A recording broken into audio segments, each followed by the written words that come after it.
And after the images of the bridge collapse in Khagaria evoked immediate criticism from the opposition, Deputy Chief Minister Tejasvi Yadav has now said that portions of the under-construction bridge were deliberately destroyed in a planned fashion under expert advice as it had design flaws.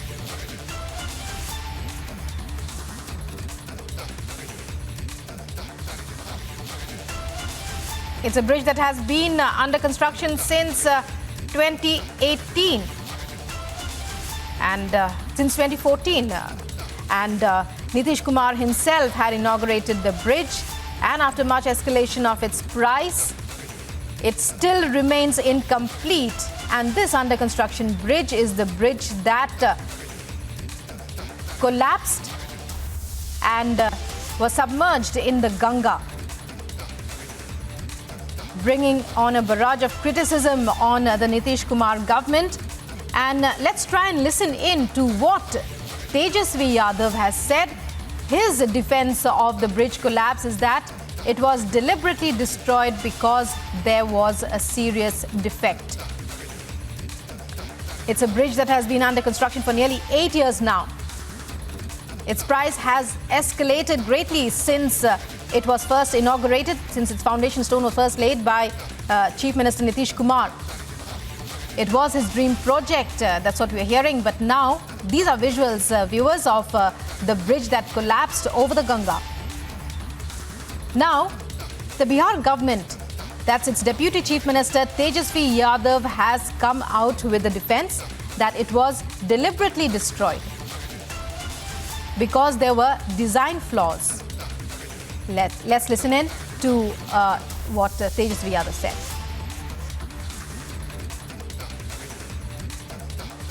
The bridge of corruption that was being built in Bihar's Bhagalpur, connecting Bhagalpur to Khagaria, has collapsed, and with it 1700 crore rupees of the Janta's hard-earned taxpayer money has also taken Jal Samadhi, and this is not the first time it has collapsed.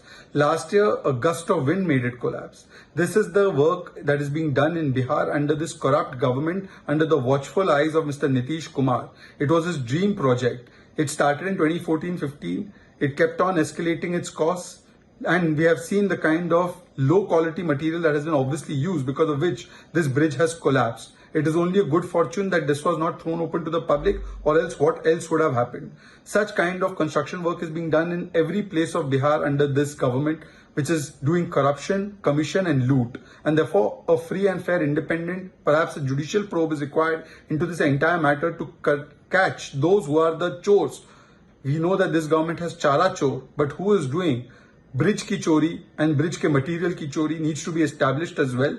Mr. Nitish Kumar should owe up the responsibility for this. He is directly responsible. On the one hand, he is trying to become bridge of so-called opposition unity, but his own dream project of a bridge cannot survive because of the rampant corruption that is there in Bihar under the JDU-RJD government, and therefore they must take responsibility for it and account for the 1700 crore rupees that has gone down the Nadi. देखिए, ये पहली बार नहीं हुआ है। ये जो Singla company ने बिहार में कई पुल बनाए और कई पुल बनाया, उसमें ये पुल भी था जो भागलपुर को खगड़िया से जोड़ता है, और जो अजगबीनाथ जी का मंदिर है सुल्तानगंज में, उससे लाखों करोड़ों लोग आते हैं वहाँ।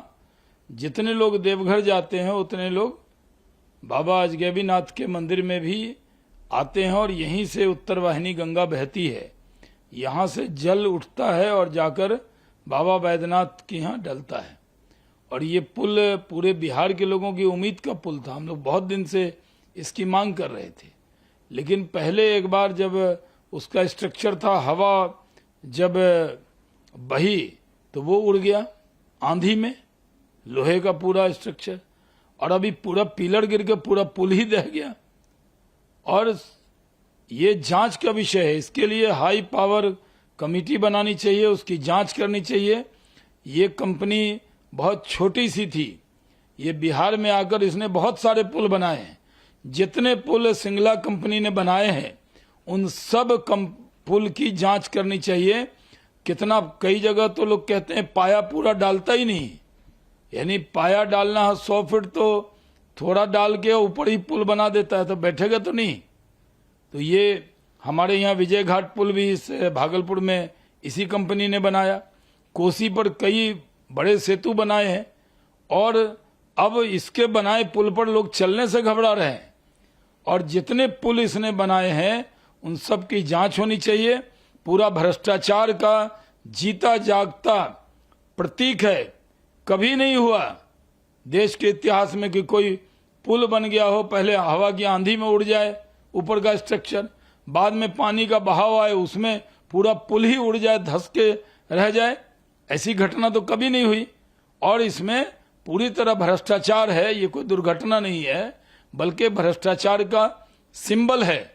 और जितने पुल इस कंपनी ने बनाए हैं सबकी जांच के बाद जो राष्ट्रीय स्तर की बड़ी एजेंसी है जो वो उसकी जांच करे, तब लोगों को आवाजाही के लिए कहा जाए। क्योंकि ये सारे जितने पुल बनाए हैं सब में भ्रष्टाचार उसकी जड़ में है।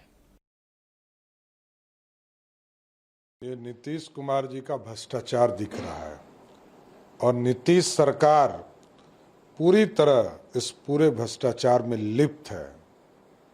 और मैं तो कहता हूं कि नीतीश जी को जांच कराना चाहिए। हिम्मत है तो जांच तो कराइए, और कराएंगे ही नहीं क्योंकि पूरी तरह नीतीश कुमार जी इस पूरे खेल में लिप्त है। नीतीश कुमार जी इस पूरे भ्रष्टाचार में लिप्त है। 9 साल से पुल बन रहा है। कैसा पुल बन रहा है?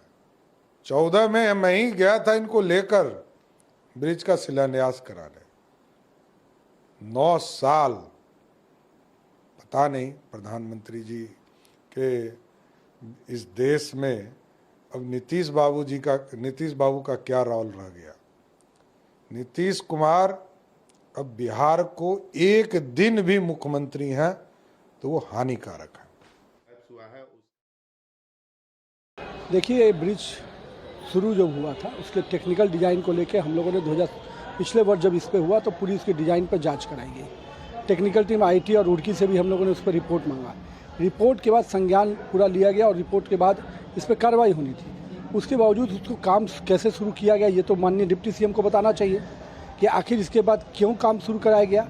काम शुरू करने के पहले पूरा क्या आश्वस्त हो चुका था डिपार्टमेंट कि वो सब चीज़ें सही थी, और सही थी तो फिर आज किस कारण से ये घटनाएं घटी। तो डिप्टी सीएम ने तो पिछले साल भर में कभी डिपार्टमेंट की सूद ली नहीं है, और जो चीज़ें उस समय संज्ञान में लाई भी गई उन पर क्या कार्रवाई की ये भी उनको जानकारी नहीं है। तो कहीं ना कहीं जो सरकार जब सोई रहेगी तो निश्चित रूप से ऐसे समस्या होंगे। और पिछले बार